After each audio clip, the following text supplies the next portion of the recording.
그래서 제일 궁금한 건 조선주거든요. 새로운 흐름이 좀 있다고요? 그러니까 예. 그 조선주에서 내가 저번에 이야기한 게 90%는 맞은 것 같거든. 그러니까 네. 그거는 뭐또 이야기할 필요 없고 옛날 동영상 보면 될 것 같고 그러면은 옛날에 없었던 거 새로운 흐름에 좀 바뀐 게 나왔거든. 그게 결정적이게 이제 판이 바뀐다는 걸 이제 그 나타낸 증거인 것 같아서 그걸 내가 한번 이야기 좀 할게요. 첫 번째는 이제 후판 가격.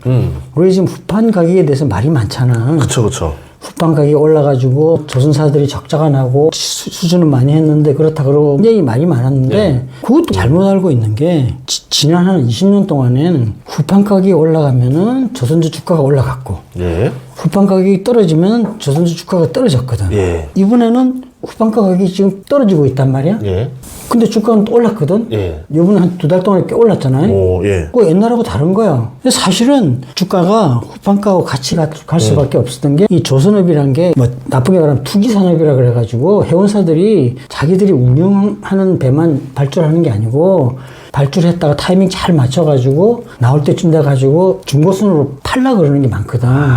그럼 1억 불에 발주를 했다가 나중에 한 3년 후에는 1억 5천 불에 팔면 마침 50% 이익이잖아. 그런 게 많아요. 거의 한 4분질은 될 거야. 정확하게 모르겠지만. 근데 후판 가격이 올라가기 시작하면은 그 얘기는 뭔가 하면 중고선 가격이 올라간다는 얘기거든. 그러니까 중고선 거래를 할 사람들이 이제 배를 막 발주를 하는 거야. 응? 그러니까 원래 필요한 수요 플러스 투자 수요까지 붙으니까 뭐 올라가겠지. 그리고 또 그렇게 후판 가격이 올라가면 또 이제 경기가 좋아지는 거잖아요. 그쵸. 그러면은 운임이 올라가고 운임이 올라가니까 돈을 버니까 또 발주를 하고 그러면 조선사들은 이제 수주 잔량이 늘어나니까 이제 배짱 부리면서 가격 올리고 그럼 주가 올라가고 반대의 경우에는 또 반대란 말이야 이제 그리고 후판 가격이 내려가면 경기가 안 좋다는 얘기거든. 지금이 그럴 때거든. 지금 경기가 안 좋아질 거라고 해서 이거 조선주가 떨어져야 된다고. 왜냐하면 이제 중고선 투자 거래는 스탑 안 할 거라고. 중고선 가격이 떨어지는데 지금 비싸게 발주할 일이 없지. 거기다가 또 운임이 또 떨어질 건데, 그러면 해운사들도 지금 요즘 달러까지 또 올라가가지고 터키도 이제 기다릴 거라고 이제는 달러가 막 올라가고 그러면 운임도 내려갈 거니까 좀 기다렸다가 조선사들이 이제 성과가 떨어질 때까지 기다리는데 그러면 조선사 입장에서는 수주가 없어지면 이건 장치 산업이라서 적자가 훨씬 더 커지거든. 적자가 나도 수주를 해야 된단 말이야. 그러면 조선주 주가는 적자가 나니까 당연히 떨어지겠지. 이게 흐름인데 지금 완전히 이게 끊어진 거야. 지금 경기 침체에 조선주 주가가 떨어지고 이래야 되는데 올라갔다. 후반가는 떨어지는 것까지는 똑같아. 그러니까 그게 뭔가 하면 지금 새로운 시대가 이제 판이 바뀌고 있다는 얘기라고. 그러니까 조선주 주가가 떨어져야 되는데 지금 올라가고 있다. 발주가 줄어야 되는데 발주가 사실은 안 줄고 있거든. 그리고 내가 지금 확인해 봐야면은 지금 더구나 달러까지 올라가서 원래대로 하면 선사들이 발주를 안 할 거라고.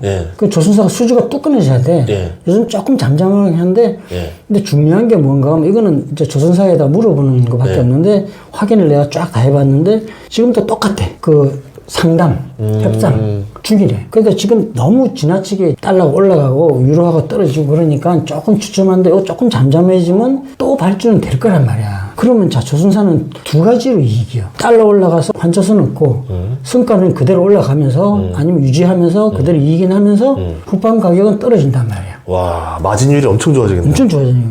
그래서 4분기에는 1분기에 올린 거 1분기에 적자가 크게 났잖아. 후반가 올려가지고 내가 그 올린 거 한 80%는 돌아온다고 본다고 4분기에. 그럼 4분기에 꽤 큰 이익이 날 거 아니야. 그 이게 과거하고는 전혀 다른 지금 현상이 나오고 있거든. 그리고 지금 조선사가 좋은 게 발표를 안 해서 그렇지 실제로는 카타르 그걸 아직 계약을 사인을 안 해서 그렇지 그게 다 한 거랑 마찬가지거든. 그거 다 하면은 우리가 이미 4년 이상 일감이 있는 거야. 아쉬울 게 하나도 없다고. 유럽 선사들이 뭐 가격 내려달라 그래도 뭐 싫으면 관둬 이렇게 할 수 있단 말이야. 그쵸. 어차피 나 아니면 누가 생산할 건데 이러면서. 성과가 떨어질 수가 없어요. 차라리 지금 빨리 하는 게 더 싸다. 내가 한 대로 그대로 가잖아. 작년에 내가 그랬잖아. 우리나라 조선사들은 올해는 가스선만 해도 먹고 살 거라고. 그렇게 얘기한 사람 누가 있냐고. 근데 그대로 됐잖아. 지금 그대로 되고 있잖아. 그럼 뭐 어떤 사람은 뭐 러시아, 뭐 우크라이나 전쟁 때문에 그렇다. 가스선을 잘라가지고 뭐 이렇게 인도로 가고 중국으로 참 가고 뭐 이런 것 때문에 그렇다 그러는데 이걸 알아야 된다고. 가스 가격이 폭등했잖아. 가격이 폭등하면 수요가 줄거든요. 그것도 있다고. 그거 생각하고 있어. 내가 보기에는 거의 상세라고. 그러니까 그만큼 가스 시대가 열린다고 내가 본 게 맞다, 이거야. 이거는 올해로 절대 안 끝나요. 내년에도 가스 선박 꽤 나올 거야. 컨테이너 선박은 많이 줄 거야. 근데 그거 주는 것만큼 뭐 나는 탱크선이 또 늘어난다고 보고 탱크선도 괜찮다고. 그리고 이제 옛날하고 달라 바뀐 건 모든 이제 은행들이나 조선사에서 이야기하는 게 유가가 올라가면은 탱크선 발주가 감소한다. 네. 그리고 운임이 떨어진다. 근데 올 봄에 특이하게 막 유가가 폭등했잖아. 130가 올라가고. 그쵸, 난리 났었죠. 네. 그래도 운임이 거의 2배 가까이 올랐다고 일시적으로. 요즘은 좀 떨어졌나 다시. 그건 말이 안 되잖아. 이렇게 올라갔는데 왜 운이 이렇게 올라가냐 이거야.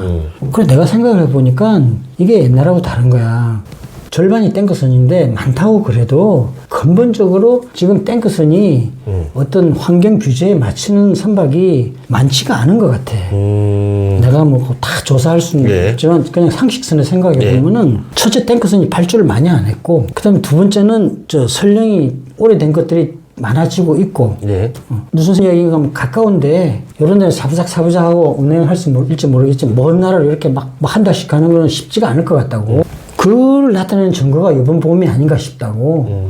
유가가 이렇게 폭등해가지고 수요가 확 떨어졌는데 운임이 폭락을 해야지. 수요가 확 떨어졌는데 원래 침체 때 그렇게 되는 건다 막 그런 말이야. 근데 운임이 2배 올라갔어. 그거 왜 그렇겠냐 이거야. 배가 없다는 거 아니에요? 그러면? 그러니까 그만큼 내가 보기엔 탱크선이 숫자는 많고 부족하지 않다고 말로는 그렇게 하지만 실제로는 운행할 만한 배들이 많지 않다 이거야. 그러니까 이번에 이제 가스를 잠그면서 유가가 올라갔지만 올라가서 수요는 줄었지만 러시아가 이것도 마찬가지잖아. 인도하고 중국하고 이렇게 막 많이 배를 줬잖아. 배를 주는 게 늘어났기 때문에 이걸 상쇄하고도 조금 늘은 것 같아. 많이는 아니고 조금. 아주 조금 수요가 늘어난 거야. 배 수요가. 근데 그 정도도 만족할 수 없어가지고 내가 보기에는 확 올라간 거야. 근데 지금 왜 다시 조금 떨어졌나 하면 내가 보기에는 수명이 다한 거를 좀 개조를 한 게 아닌가 싶다고. 개조하는 건 빨리 할 수 있거든. 수선, 그쵸. 수리해가지고. 붙여서 나가면 붙여가지고 되니까. 수명이 다 된 거를 조금 더 쓰는 거고.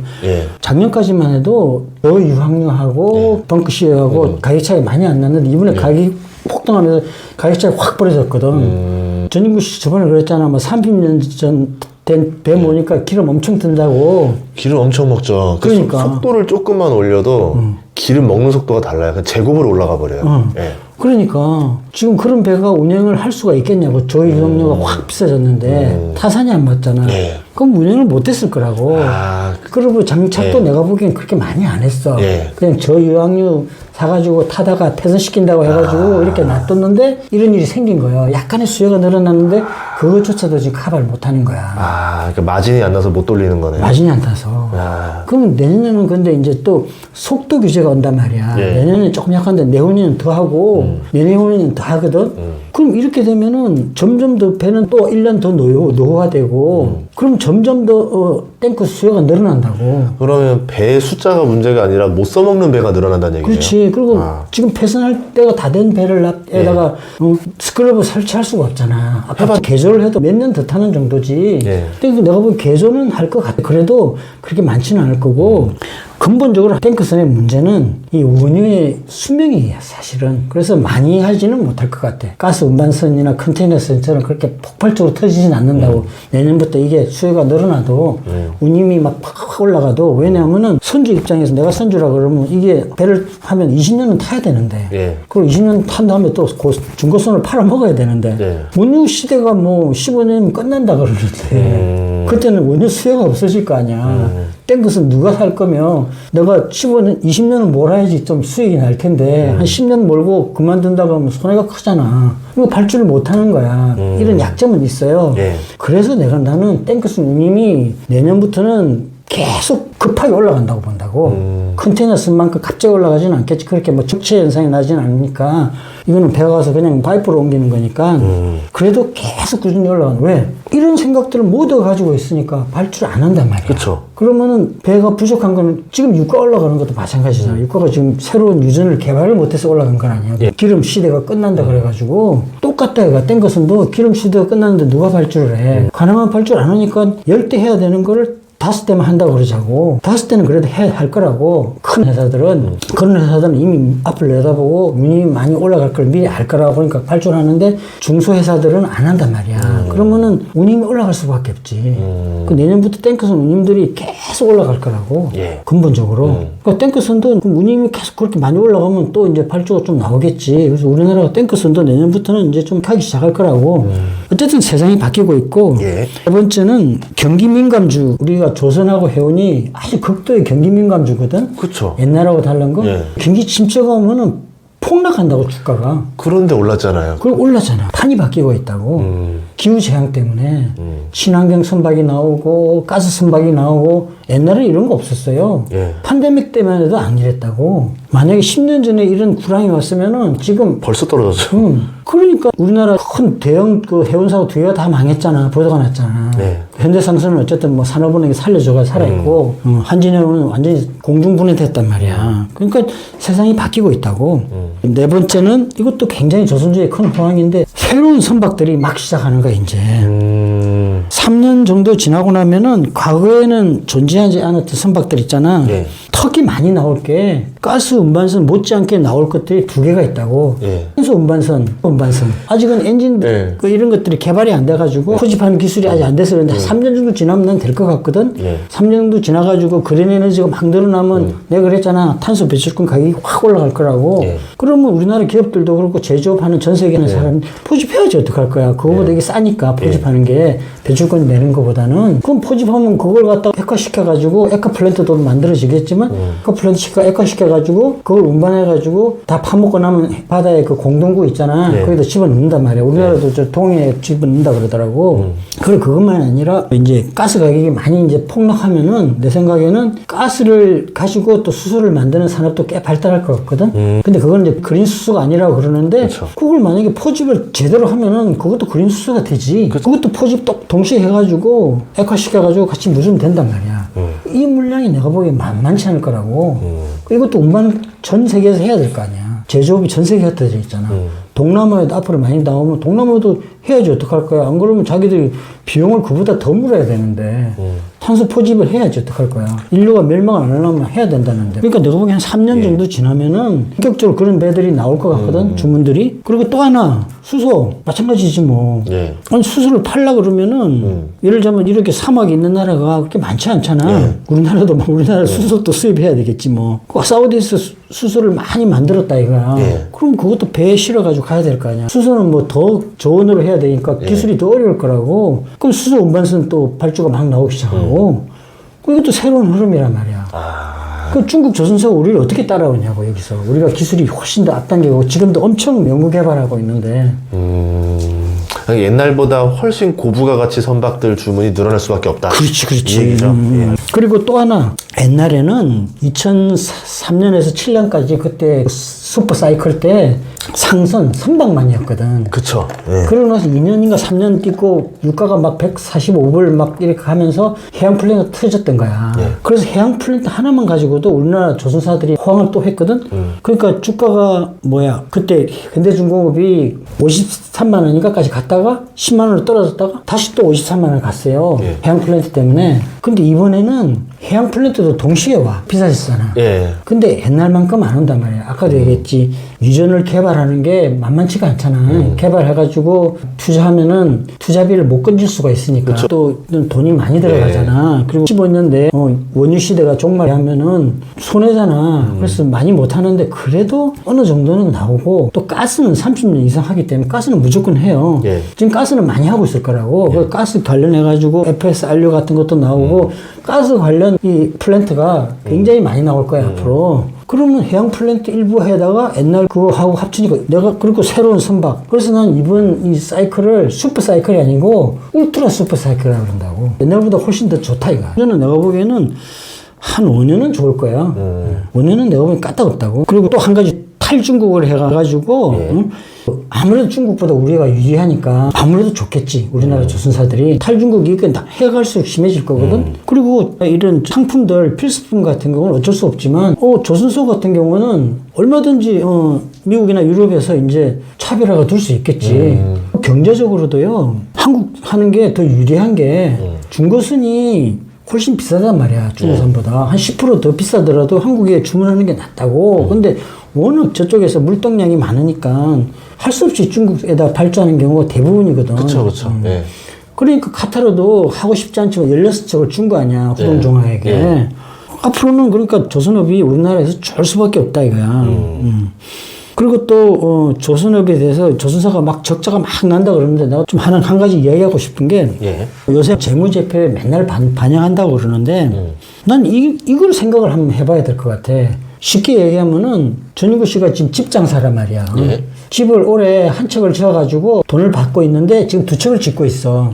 그러면 적자지. 그만큼 두 척을 지었으니까 재료비나 인건비가 더 들어가니까 그러니까 선박도 마찬가지다 이거지. 후반가가 올라가고 이런 거 있지만 그거보다는 비용이 훨씬 더 들어간다 이 말이야. 요즘 재무제표가 뭐 매달 반영한다 그래도 분명히 돈이 많이 들어갈 거라고. 생산은 2배를 하고 잔금은 뭐 반밖에 안 오는데 계약을 잘못해가 60% 80%를 갖다가 잔금 배 인도할 때 받는단 말이야. 그러니까 당연히 적자지. 투자를 해야 되는 거라고. 그만큼 투자한 거는 비용 처리하니까 적자가 되는 거란 말이지. 그 반대되는 경우가 2008년이라고. 2008년도에 현대중공업이 주당 순이익이 7만 원인가 했어요. 근데 주가는 53만 원밖에 2007년 못했는데 만약에 2008년에 금융위기 안 왔으면은 2008년도에 주가는 한 70만 원까지 갔을 거야. 그쵸. 응? 근데 그때 그렇게 많이 올라간 이유가 있어요. 그게 왜 그러냐면 이건 반대야. 받는 거는 2개인데 비용은 1개야. 그러니까 당연히 이익이 확 늘어나지. 아, 이후로 발주가 안 나니까. 안 나니까 좀 하긴 했는데 많이 줄었거든 그때. 그러니까 2008년도에 그렇게 이익이 났는데 주가는 5분의 1 토막이 났잖아. 그러니까 싸다고 사면 안 된다고. PER이 가장 중요한데 그 흐름을 알아야지. 무조건 PER, PBR을 보면 안 되는 거야. 그게 가장 기본이지만 그 다음에 이제 조선주에서 사람들이 많이 생각하니까 이제 희망적인 이야기를 마지막으로 하자면은 이런 얘기 하는 사람은 없는데 내가 한번 따져봤어요.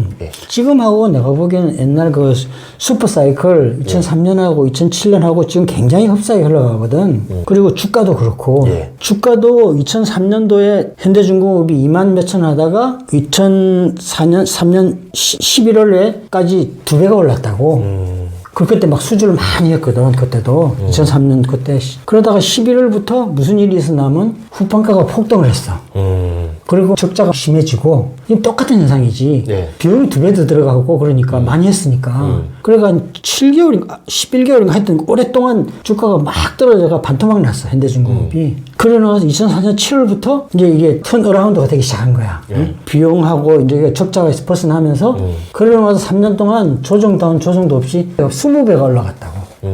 그게 내가 보기에는 지금 올해 2022년 한 7월하고 비슷하다고. 지금 내가 보기에는 2022년 7월 그렇게 앞으로 20배가 올라갈지는 않겠지만 그때는 우리나라 조선사가 급속도로 성장할 때니까 그렇게 올라갔는데 그래도 내가 보기에는 잘하면 서너 배는 가지 않을까. 올라갈 수밖에 없다 이거 지금. 이 슈퍼사이클이 시작을 했다 이거 이미. 턴어라운드 했기 때문에 이제는 그때는 한번 2003년부터 2007년까지 한번 이런 큰 아픔이 있었다고. 그때하고 지금하고 굉장히 비슷해요.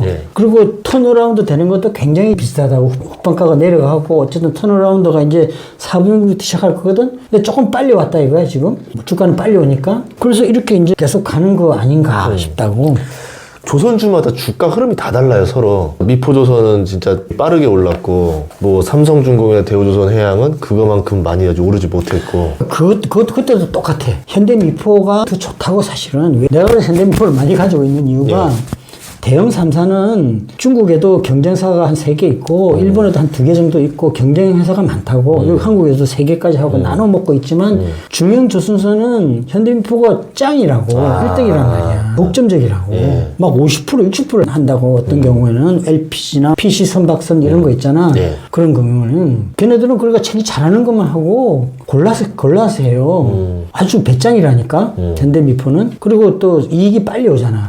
그래서 그 옛날에 슈퍼 사이클 때도 그때 2003년에서 2004년 7월까지 현대중공업은 반토막 났는데 현대미포는 반토막 안 났어요. 횡보했다고. 이번에도 똑같잖아. 현대미포는. 그러면서 올라가는 거 똑같이 손목이 올라갔거든. 그리고 현대미포가 훨씬 더 많이 올라간 거지. 2배는 더 올라간 거지. 그 두 번째 이제 희망의 사례는 내가 작년 가을에 이야기했던 내용인데, 그 아까 이야기했지만 대우조선 인수가 안 됐으면 한국조선 무조건 현대중공업을 복귀를 했어야 된다고. 그게 잘못된 줄 알잖아. 그 정권도 바뀌었잖아. 일단 2년 상장 연기시켰잖아.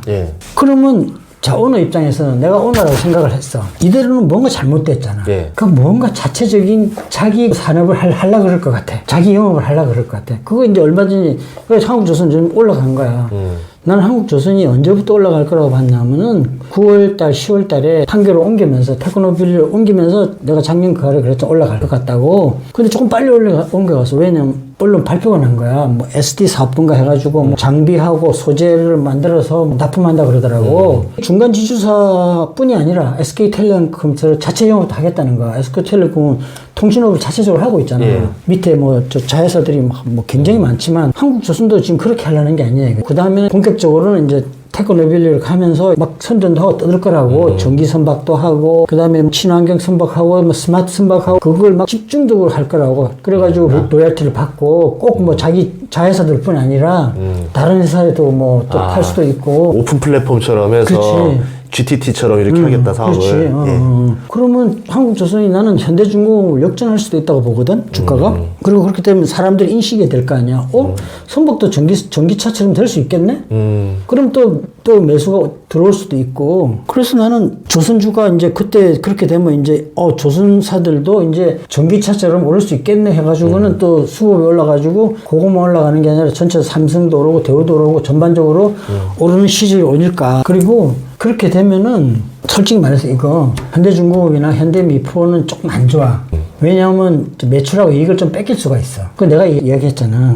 설계 인력도 글로 갈 것 같다고. 왜냐하면 자기들이 돈을 번다는 걸 이야기해줘야 되거든. 그쵸. 설계비가 우리가 집을 지을 때 꽤 비싸지. 한 6% 받거든, 공식적으로는. 근데 선박은 내가 보기 더 많을 것 같거든. 큰 설계는 단계가 4단계가 있어요. 처음에 프리리미너리 디자인이 있고, 그 다음에 컨셉 디자인이 있고, 그 다음에 그 파이널 디자인이 있고, 컨트랙 디자인이 있거든. 그러니까 프리리미너리 디자인하고 컨셉 디자인은 한국조선이 가져갈 것 같다.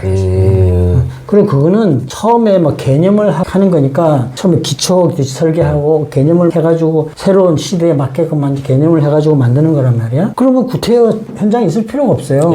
그러면은 그 다음에 파이널 드로잉 이제 최종 도면으로 갈 때쯤 되면 현장에도 설계 인력이 남아가지고 같이 이제 상의를 해가면서 현장 조건에 맞게끔 하고 맞춰가지고 만들 거란 말이야. 그리고 나중에 컨트랙 도면도 마찬가지고. 그래서 내가 보면 7대3 정도로 70%는 설계 인력은 본사로 간다고. 그래서 서울대 조선과가 내가 보기엔 카트라인이 올라간다고 본다고. 그러니까 고급 인력들이 더 일하기 쉬운 자리에 판교로 오는 거죠. 한국의 실리콘밸리인데 다 거기 가려고 그러지. 젊은 애들을 그쵸. 거기 저 시골에 가서 사는 것보다 한국의 실리콘밸리 저 테크노밸리 근무하면 좋지. 강남인데. 요새 좀 지방이 인력난이 더 심한 게 고급 인력들일수록 지방 가서 일을 안 하려고 하더라고요. 맞아. 조선공학과가 카트라인이 확 올라갈 거야. 어쨌든 현대미포는 조금 작겠지만 현대중공업, 삼호중공업은 설계 인력이 더 많을 거란 말이야. 그러니까 그만큼 빠져나가니까 매출하고 이익이 좀 작아지겠지. 빠져나가는 것만큼. 그러니까 이 배당만 자회사에서 받는 게 아니라 자체 영업을 할 거란 말이야. 설계비도 그거 꽤 클 거란 말이야. 그러면 자체 매출에다 자체 이익 나고 그다음에 기술료 받고 또 다른 데도